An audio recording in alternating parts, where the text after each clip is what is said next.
صباح الخير والسعادة. النهاردة هنعمل أكلة حلوة قوي اسمها التشوريز. دي أكلة أسباني شبه بلح الشام بتاعنا كده، بتتعمل مع صوص شوكولا كده حاجة يلا بينا نعملها. لعمل العجينة بتاعت التشوريز حطيت على النار اهو كوباية مية، عليها معلقتين كبار زبدة، معلقة سكر وذرة ملح. أول ما يغلوا هحط عليهم كوباية دقيق كاملة. الميه غليت اهو، هحط بسم الله الرحمن الرحيم كوبايه الدقيق وابتدي بقى اقلب بسرعه.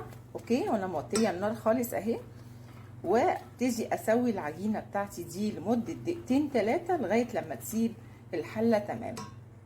شايفين انا بسوي العجينه اهو لغايه لما تسيب الاثر ده اللي موجود في الحله. تمام، هسيب بقى عجينتي دي افردها كده في الحله بعد ما اطفي النار لغايه لما تبرد تماما عشان اضيف لها البيض.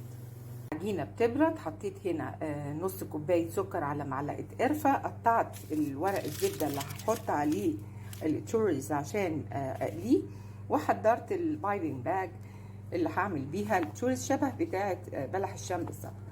اوكي، علشان يبقى الشغل بتاعي مريح. العجينه عندي بردت تماما ولازم تبرد تماما يا جماعه. هحط اول بيضه اهو، هما بيضتين مع الفانيليا، هلاقي العجينه بتتفتفت مني. استمري في العجن كده هتلم تاني.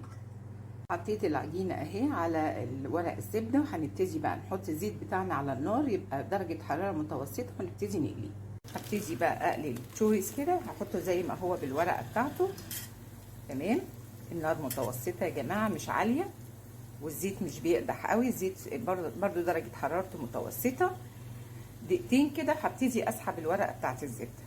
انا بحب احمصها شويه عشان تستوي من بره وتفضل مقرمشه وطعمها حلو. بطلعها على مصفى لمده 5-6 دقايق كده تهدى شويه قبل ما احطها في السكر والقرفه.